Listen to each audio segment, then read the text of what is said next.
name is Kyle, and this is where we take culture, TV, and movies, and we filter it right. Particularly, we take water cooler stories, and we try to filter that right. We try to cut down the identity politics and the virtue signaling here, and try and give you the information as we come across it, across all spectrums. Of course, topics like today and the Baltimore thing, which we're going to talk about, but also entertainment, sports, whatever. We haven't really gotten to that a lot yet, but whatever is on the fringe of discussion, we want to talk about it and give it to you in a way that we feel that is the most straightforward way and without all of the media bias. Okay, so what I'd like to do here is, first of all, welcome to my live stream. I have a lot of material to cover, and the reason why I did this is because I finally have my audio set up, my TV set up, camera set up, and I have some other stuff that I'm going to do. And so I decided that's in place, but also what's in place is the fact I have all of this stuff that's coming down in the media and the news, and I'm able to put it out in a way that's going to be hopefully meaningful. I tried to do a video this past weekend, but the audio wasn't really good. I had some problems with my webcam, long story.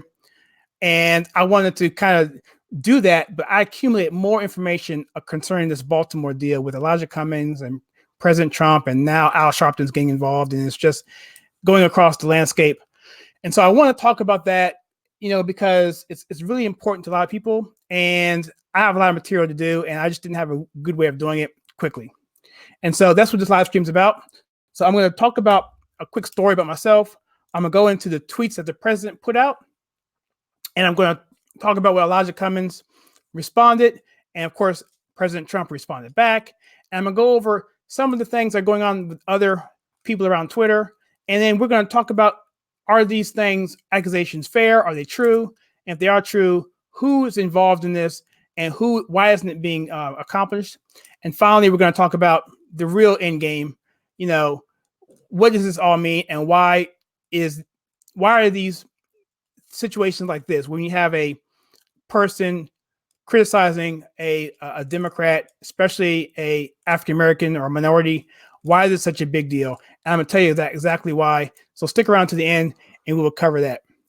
So again, my name is Kyle Suggs, and I grew up in the Maryland, DC area. In fact, I grew up inside the Beltway or right outside the Beltway. And so I grew up in the 80s and, under the Reagan administration. And at the time, without getting too personal, because I don't want to call anybody out that doesn't want to be recognized. Safe to say that I was a Democrat, okay? And you're in DC, and I worked in DC for many years. I worked for various Department of Labor, HUD, Federal Trade Commission,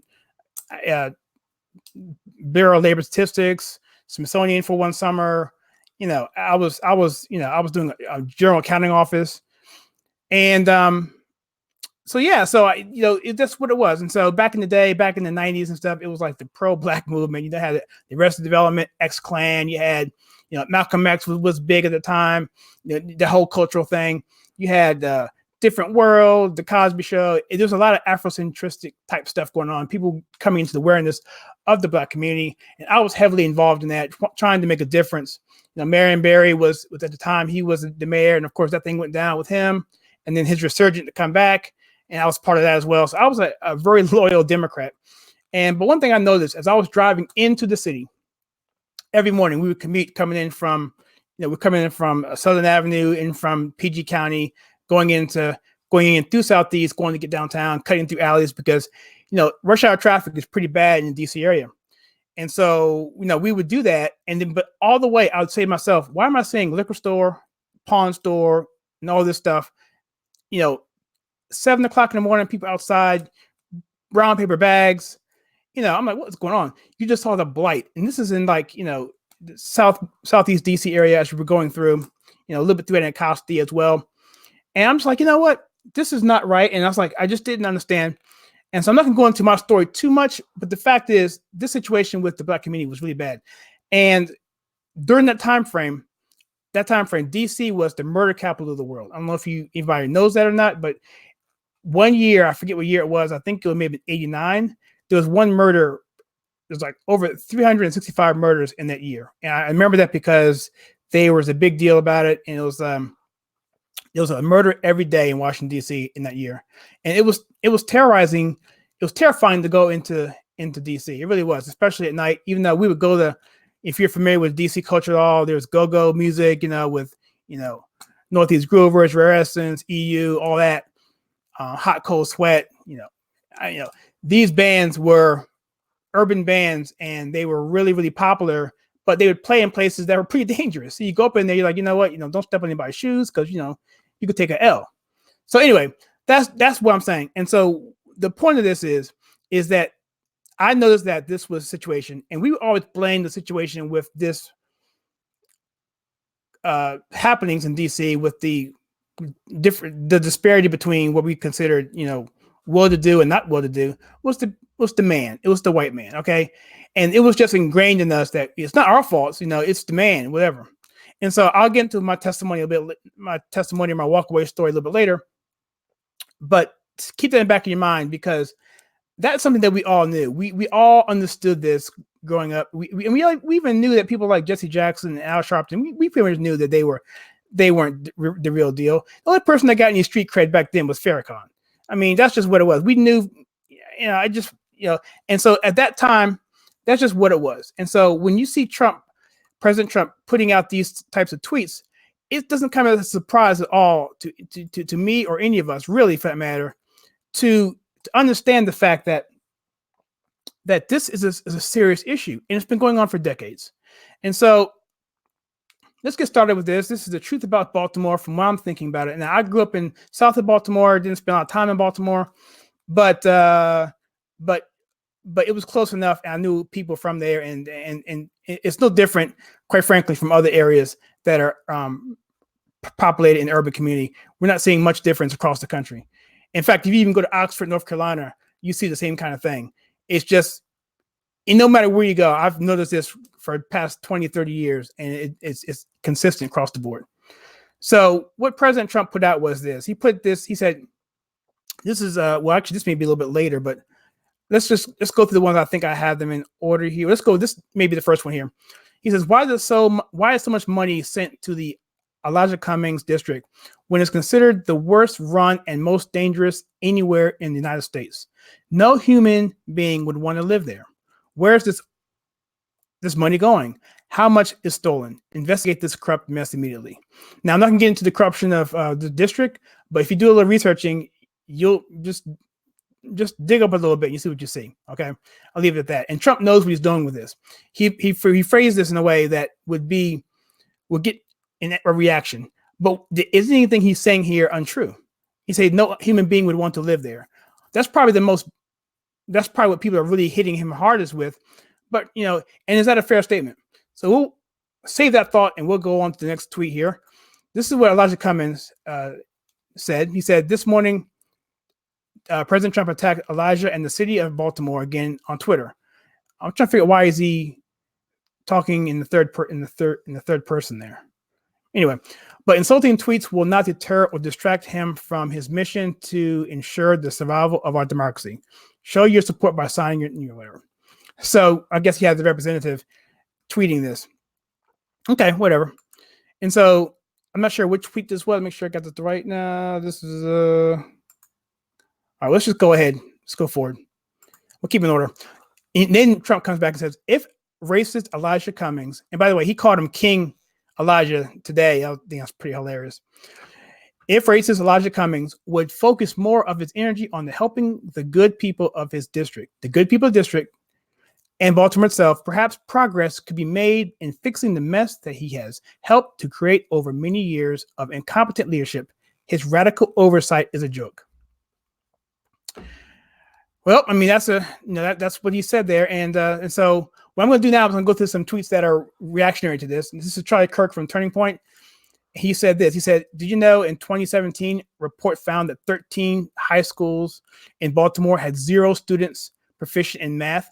90% of Black boys in Baltimore schools cannot read at grade level. Maybe Representative Cummings should spend more time fixing his own district instead of attacking. Now, what I'm going to do now is I'm going to go through a bunch of things here to see if a human being would want to live in Baltimore. And I'm going to go through these screens here, and you just think in the back of your mind, is this where you want to live? And is President Trump accurate, or is he being unfair?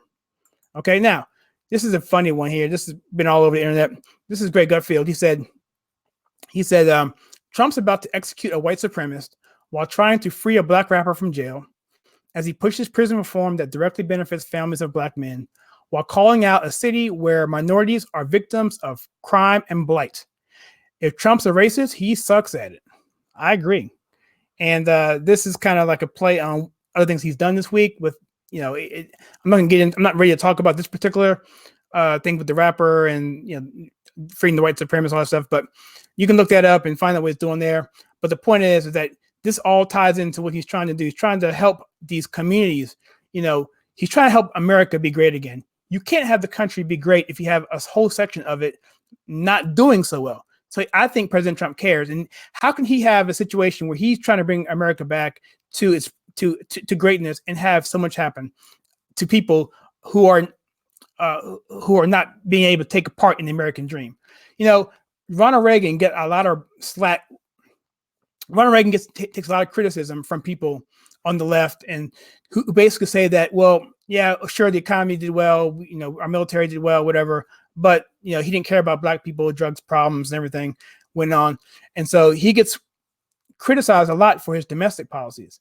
And whether or not that's fair or not, I'm not here to say that, but I do know one thing: Trump is trying not to be in that situation where people are looking back on him and saying, okay, yeah, Trump was great with the economy, but he had a whole section of the populace that didn't benefit on his Make America Great. And I think that's what he's trying to do. Okay, so check this out. This is from Unbiased America. I'm going to read this here, and I'm going to go through this article, and it tells a lot of things that are going on with Baltimore, and it's pretty shocking. So I'm going to read this right here. Okay, so this is from Unbiased America. 1/3 of high schools in Baltimore had 0 students proficient in math. We just talked about that. So Baltimore had the highest crime rate and the lowest violent crime rate among large cities in America, and the highest crime rate among large cities in America. Baltimore has the highest murder rate in the country at 51 murders per 100,000. That's 10 times higher than the U.S. rate.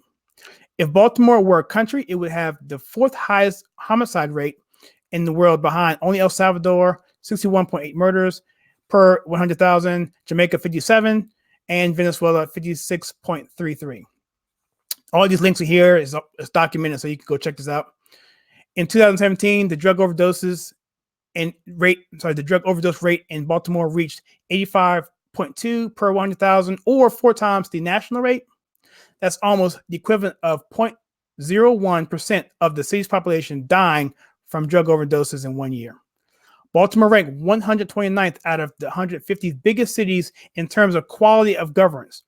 It has a succession of almost laughingly bad mayors, one whom stole gift cards meant for poor children, and the other who sold thousands of copies of her book to the public school hospital system in a kickback scheme. The city ranks 132 out of 150 in quality of municipal services. And finally, just to add insult to injury, for the second straight year, insurance companies this year have ranked Baltimore drivers as the worst in the country. And there's other stuff here, and we're going to hit some more stuff here. So let's go over to Breitbart. Okay, Breitbart had an article. This is from yesterday. It says, at least 5 shot, 3 killed in Saturday in gun-controlled Baltimore. Lots of violence in Baltimore. It's not good. It says here, at least WJZ reports the first shooting, which proved fatal, occurred around shortly after 1 p.m. Officers rushed to the scene and found a man with a gunshot wound to his body. He was taken to hospital where he died. Fox 5 reports that 2 double shootings occurred minutes apart later in that day. The first occurred at 10:47, leaving a 26-year-old male dead and the second individual injured. The second double shooting occurred at 10:56, fatally wounding a 19-year-old male. 17-year-old was shot in the back during shooting as well. I mean, this is something that's epidemic, and I'm not going to talk about Black Lives Matter or anything like that. I'm trying to keep it simply to the facts, what's going on, and basically say, is Trump, what he's saying, fair or not, or is it unfair? Is what he's saying untrue or not true? Is what Trump is saying racist or not racist? So far, all I'm saying is facts. And right now, for all I'm saying, we're only this 5th slide in, and I'm already seeing his tweets already being substantiated. But we're gonna continue on. All right, so here's some pictures of Baltimore. I just picked this out through Google. You actually had to go through time and actually pull back prior to Trump being in office, because in terms of searching, because there's hardly anything out there. It's flooded with anti-Trump propaganda in the searches in Google, even DuckDuckDuck, even in DuckDuckGo. I'm having a hard time finding stuff. But these are pictures of Baltimore that I found out because I was trying to do a video, and these are the materials that I used and found to support that. You have this is a famous one you see a lot. This is a famous picture that we've seen on the internet a lot of memes. Okay, Crime Rail Street here is just something, just image that I was going to put up there. Here's some more blight here. And here's a gentleman, Rob Smith. He's from Turning Point. He posted this today. He said, it's a public post, so I'm going to post it. He said, I blocked everybody else out to write, so the comments. But he says here, seeing Baltimore in person is something else. This isn't about racism. This is about holding elected officials accountable regardless of color. And we have an American right to do so. He's absolutely right. He's absolutely right. Rob Smith is absolutely right on that. He's a friend of mine on Facebook from Turning Point. Check him out. Okay. This is from April of 2018. This is Baltimore cities are failing its children. In a recent front page article, The Sun reported that Baltimore school students scored near the bottom in reading and math compared to children in other cities and large urban city areas on an important national assessment given in 2017. Baltimore students trail in key U.S. assessment, April 10th. In 4th and 8th grade reading, only 13% of city students are considered proficient. In 4th grade math, only 14% were proficient, and in 8th grade math, only 11% were proficient, putting Baltimore ahead of only Detroit and Cleveland. I don't want to read all this, but I'll read this first part here. The article goes on to cite planned improvements to increase student proficiency. In 2017, Project Baltimore analyzed 2017 state testing data and found 1/3 of Baltimore high schools in 2016 had 0 students proficient in math. Well, it's really sort of depressing. You read this stuff, you hear it, but then you actually read it. The material is overwhelming for Baltimore. And I just don't see how anyone can sit here and defend lack of activity. I just don't see, and I'll get into that a little bit later, but I'm just say this. Look, one thing Trump is doing, I'm gonna get to that in a second. I'm not gonna jump ahead, but let's go one more.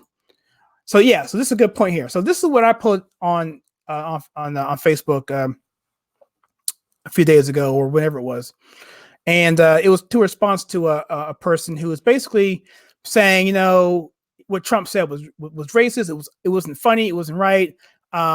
She was saying, that she doesn't appreciate that he's very divisive and so forth. And I basically just posted on this guy's page, and this guy who I posted on, he's not a Trump supporter. I would say he's a moderate, probably leans left, and a black man.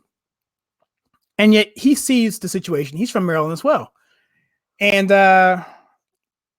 so I just had to chime in. So this is what I put. I tried to be as respectful as possible. I'm trying to, because it was a really good conversation. So I'm not trying to be nasty or anything, but this is what I said. And I said, so was Bernie Sanders wrong with what he said about Baltimore being a third world country? Or what about Mayor Pugh said just last year about the rats? Or how about any other issues brought up by many other people through the decades? No, it's only problem because Trump said it. It's virtue signaling at its best. How do I know? Because even when president does things to actually help the black community, the MSN, mainstream media, and the left gives him hell nonetheless. Hypocrites. Cummings has been in office since 1996. I was a huge, even militant Democrat then, and grew up right outside DC. My son had heart surgery at Hopkins around that time, and we were scared to drive to the hospital. It only took me about a year after that to realize that my Democrat Party was simply pimping out our community for votes, as they obviously seem to care less about the plight of black people, and I hold people like Cummings and Waters accountable. Trump is simply calling it like it is. Facts are not racist. Me and many black Democrats were screaming this for years to no avail. Now, maybe, just maybe, thanks to Trump, people will actually give a care. And so what I'm saying simply is, all Trump is doing is saying what the obvious. It's the elephant in the room. And he does this all the time. It's not like this is the first time. And they want to point out and virtue signal when he says something I mentioned before, but Bernie Sanders did something 2 years prior where he says this: residents of Baltimore's poorest boroughs have lifespans shorter than people living in the dictatorships of North Korea. That's a disgrace. He also goes on and blasts Baltimore as a third world country and a disgrace in past comments. You know, he says Bernie Sanders condemns Baltimore as a third world country and a disgrace in past comments. And so you have, you know, Cummings and Sanders, and you know, it's just, you know, they're you know, if you're a leftist or if you're a Democrat, you can say whatever you want about anything you want because no one's going to call you on it, you know. And it's just, there's so many examples of this hypocrisy that it doesn't even make sense. So when you call them out on it, only thing they can do is name call you and come back to you and say that you're some sort of a racist or whatever, because that's really their only defense. And they just ignore the hypocrisy. They ignore the facts. They just don't talk about it. And so here we go. Again, I mentioned the rats. Okay. So PBS, believe it or not, in 2018 had a film documentary about the Baltimore rodent program. You know what I'm saying? So you can't even make this stuff up. I mean, the country, the county or the city, I'm sorry, is just not in good shape. All right. Now, going back to Trump's original tweets, is this a place you want to live in? You know, I had people IM me or instant message me from Baltimore and say, you know what, I'm from Baltimore and I have to agree. I hate people talking about my hometown, but you gotta call it for what it is. It's true. And when I was up there back in 2000 and my son again was having surgery at Hopkins, Ben Carson was actually still there on our same wing. And I'll talk about him a little bit.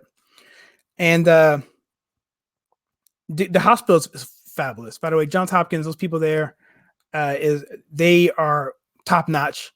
And the local house there that was there to help families stay on long term, fantastic. But getting to and from the hospital, it was scary. I mean, it's in a very bad section of town. At least it was in 2000. I can't imagine it's gotten any better. And that's right in the heart of Elijah Cummings' district. So anyway, here's another article: Baltimore on the most rat-infested cities list again. This is from October 16th in 2018. This is from the Baltimore. These are all local papers from Baltimore and Maryland. These are just screenshots. I don't have the articles for them. And now we have this one. We have the Baltimore mayor. She's actually on video touring. This is from 2018, I believe, 2019. But this is when she was quoted as last year saying that there was rats and animals that smelled, and she was complaining about it. There's video on it, and you can go check that out here on this article. I'm not going to read it because she's using some explicitness, but as the media and Democrat Party tries to portray President Donald Trump's tweets about Baltimore as racist, a resurfaced clip from last year shows Democratic Baltimore Mayor Catherine Pugh complaining about some poor conditions in the city's, specifically rats and dead animals. Check that out. Yeah, that's there. It's just a lot of stuff. And so now we have all that set up. So right now we have Trump doing all this, and we have the backlash to and from. We have people defending and criticizing. People criticizing pretty much are just upset. Well, we'll get into that, but I think they're pretty much upset simply because Trump said it, like I said. And so here we have, as we predicted, a lot of people predicted, that Al Sharpton was going to come in and start talking about some stuff and start rioting. I'm sorry, not rioting. Well, I mean, not rioting, protesting. Thank you. All right. So he's going to come in and start protesting. And he says here, President Trump says, I have known Al for 25 years, went to fights with him and Don King, always got along well. He loved Trump. He would ask me for favors often. Al's a con man and a troublemaker, always looking for a score, just doing his thing. Must have intimidated Comcast, NBC, hates whites and cops. Now, let's go on to the next one here. Al Sharpton would always ask me to go to his events. He would say, it's a personal favor to me. Seldom, but sometimes I would go. It was fine.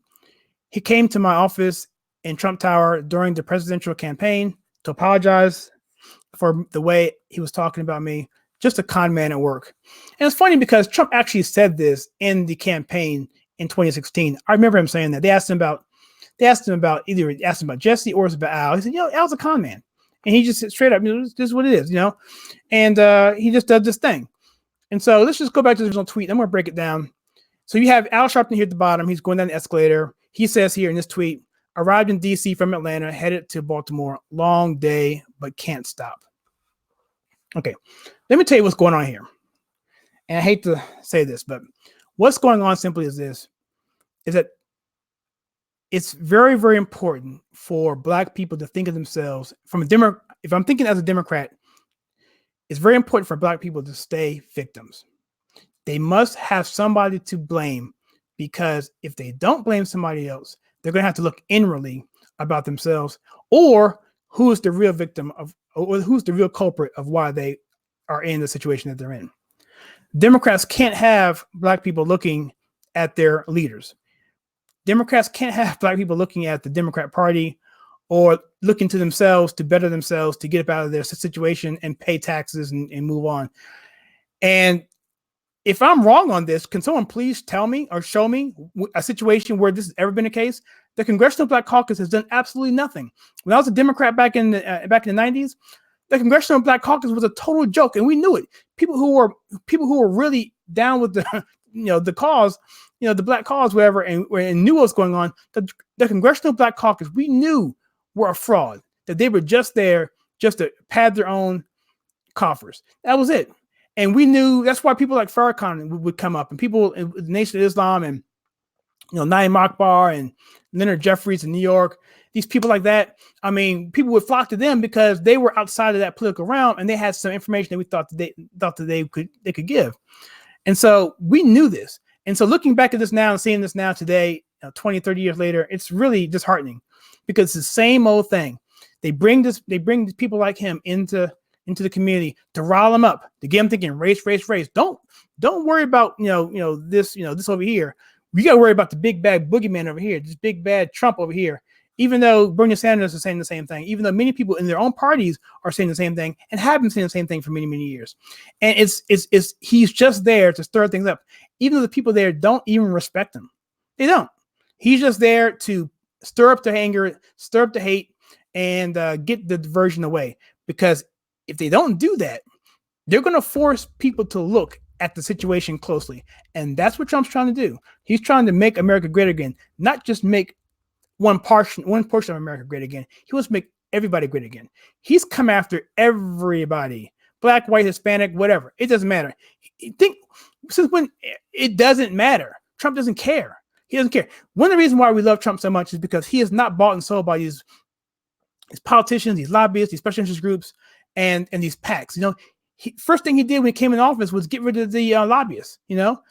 Because he funded his own campaign, and it was grassrooted through contributions, small contributions.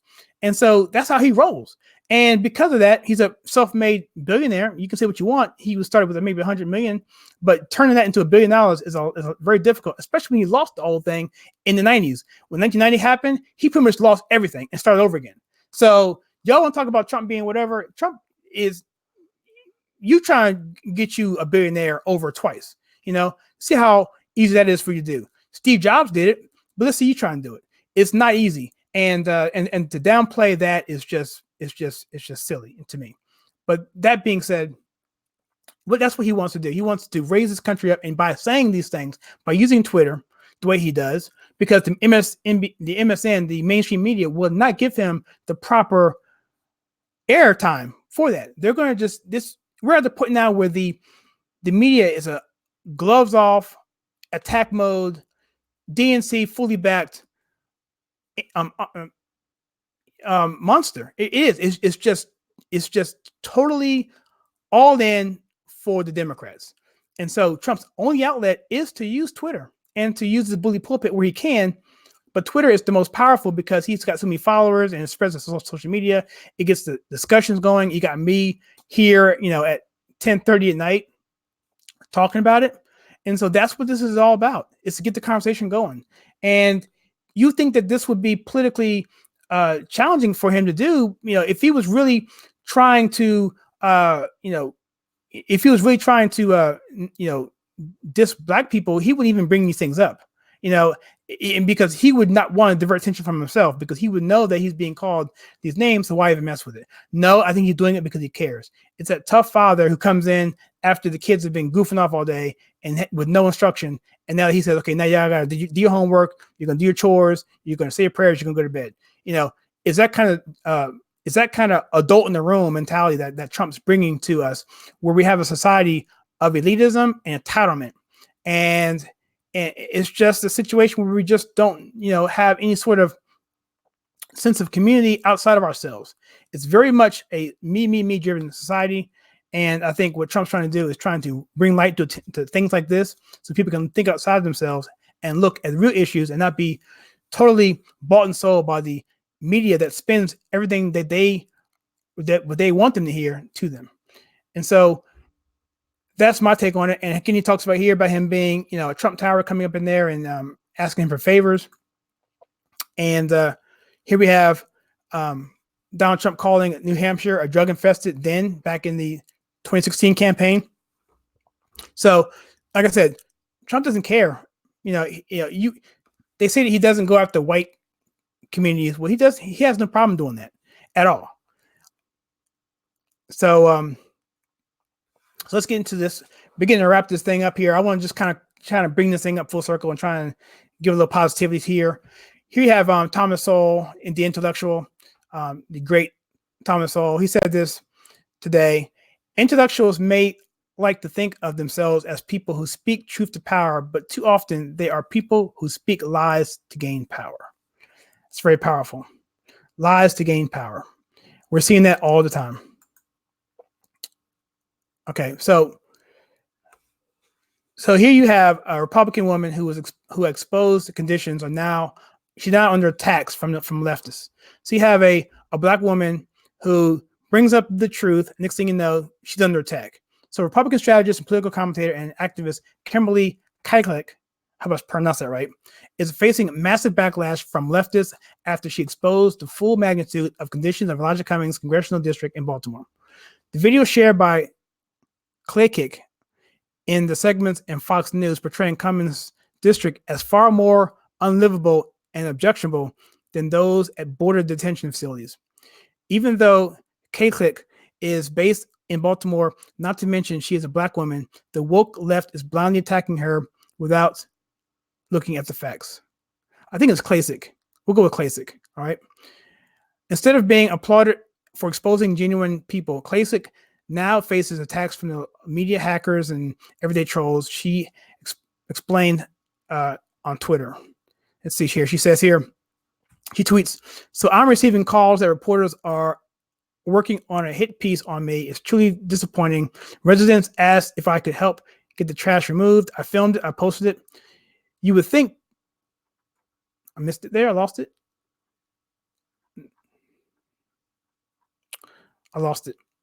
Okay, here we go. Where'd it go?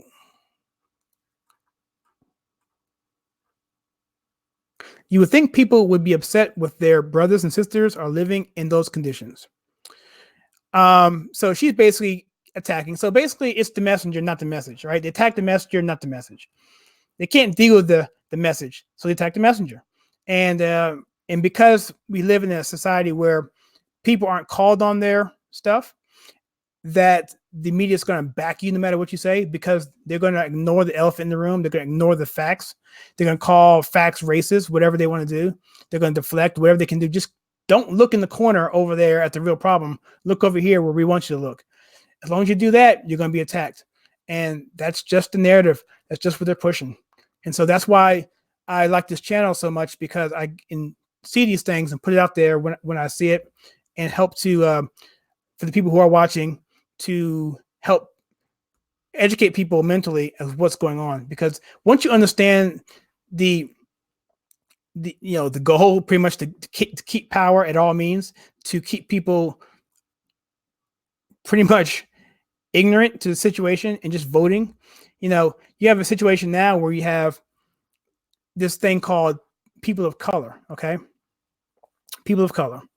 And so what I think is going to happen is, I think the African-American, black, whatever, I think that's going to be a thing of the past. It's going to be people of color, PLC, because I think what's going to end up happening is once the illegal immigrants come in, what the goal is to come in en masse and become a major voting bloc in America for the Democrats. That's their plan, at least.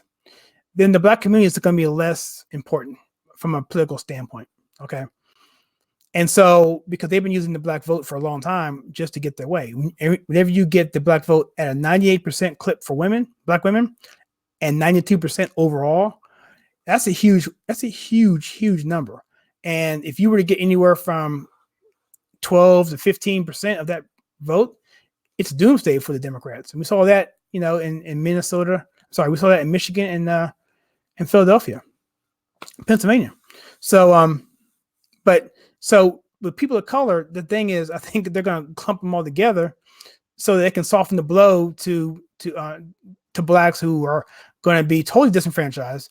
And so if you clump them all together, then, the kumbaya thing's in play, and then you lose the identity, you lose the struggle of the African-American community, which I think is a very important part. Now, I know they'll say, well, Republicans say that, you just because, you're colorblind, whatever, you're colorblind, and that we should all be the same, whatever. That's true. But I think we should be the same, but not manipulated into thinking that's for political gain. That was only a ploy, in my opinion, if this happens, which I think is going to happen, is to manipulate for political gain, to clump them all together, use that one major voting bloc, people of color. So if you're a person of color, you have to vote Democrat. Okay. And that's what I'm seeing. And I got post that today, and I thought about it, and I think that may be something to look out for. All right. And I have it. So here is a meme I just had to put up here. So the news media won't tell you that every ghetto in America is run by Democrats. If you can find me one, I'd like to know. And I told this to somebody today. They were like, well, why is the Republican Party so white? I said, well, part of the reason is because of dependency. Part of the reason is because if you look at the numbers in the Black community, disproportionately compared to other groups of people, just aren't doing as well. And when you have a big portion of that being dependent on government and the Democrat Party being all about government, then what are you going to expect? You're going to see these people voting for Democrats. But if you want specific reasons why the Democrats why the Democrats why the Democrats have the Black vote, I'm going to put some videos up here. Well, if you look in my Walkaway series playlist below in the timeline, you'll see that I have two videos there. One's why the party has never switched, and one about the Southern strategy, why it's a myth. Check out those two. Watch the why the parties didn't switch first, and then watch the Southern strategy one second. It's about 30 minutes each, I think. So check those out, and it'll give you a whole timeline. I'll document it all and break all that down. But this right here is what it's all about. It's keeping people in a permanent underclass, so they're dependent on government, looking for handouts, looking for set-asides, being tricked into thinking that everyone hates you, that you're a victim, that you can't get up on yourself, and then, being a negative force on society. And then you're going to vote Democrat, because back in the day, Democrats would say Republicans are going to take your food stamps. They're going to take your Medicare. They're going to do all this. They're going to do all this stuff to you. And that was what it was. And they said, well, we can't have that. So that's what happened. And so the last thing I have here is a tweet by Candace Owens. She said they couldn't find a single Black American child across 5 schools in Baltimore that was proficient in reading or math. At Speaker Pelosi is now calling Baltimore, at Representative Cummings, an example of Democrat championship. Ha ha ha ha ha. Yep, because Democrats love illiterate Blacks. I'll leave that right there with what I said before. And, so anyway, I will say this real quickly here before I leave.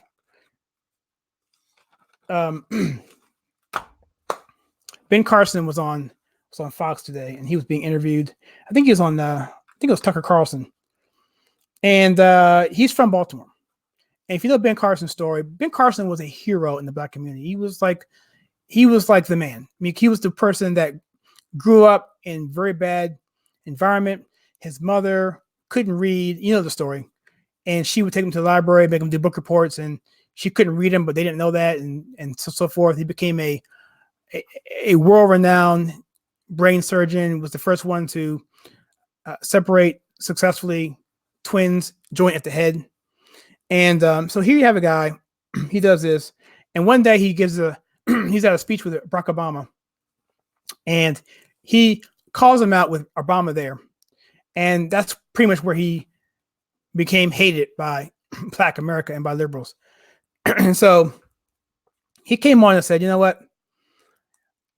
what all Trump is saying, and he was defending Trump, obviously, he's on the cabinet, was that, we're being distracted by silly stuff with this Russiagate, with, impeachment, with going after the family for stuff, anything they can, detracting America away from the real issues.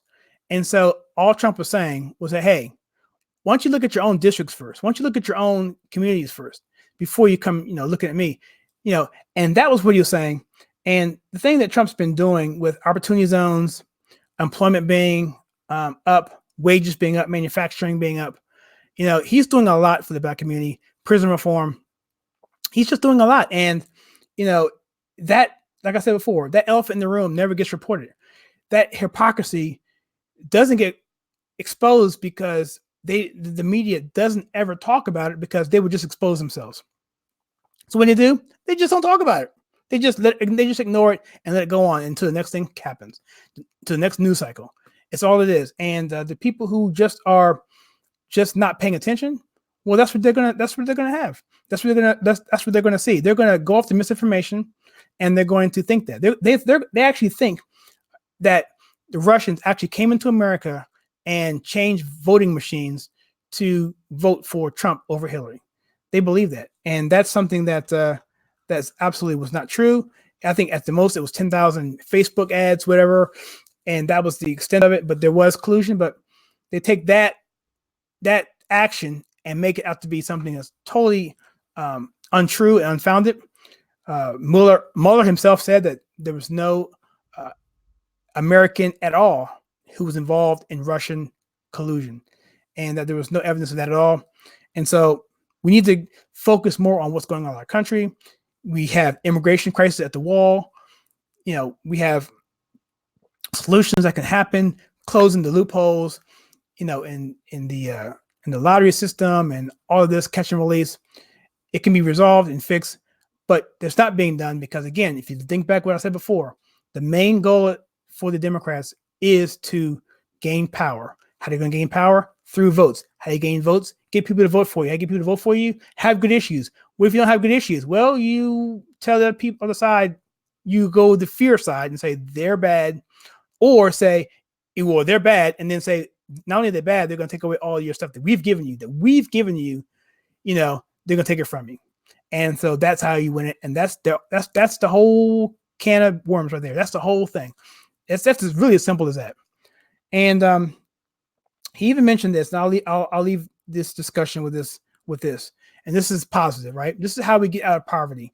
And Ben Shapiro said this a lot, but this is from the Brookings Institute.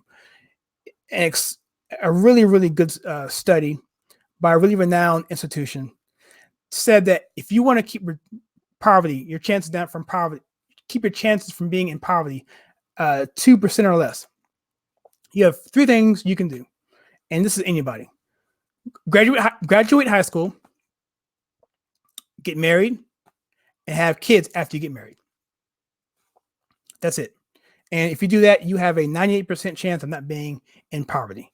And what he also went on to say is that what we've done in society is we've gone away from that. We've gone away from that standard. And our policies prior to that were held to those standards. And once we got away from those standards, that's what happened. And so what do you think about this discussion? Some of you are going to see this, some of you watching this live, some of you are going to see this after the fact. Let me know in the comments below if there's anything I said that's, struck you one way or whatever. Comment below and let me know what you think.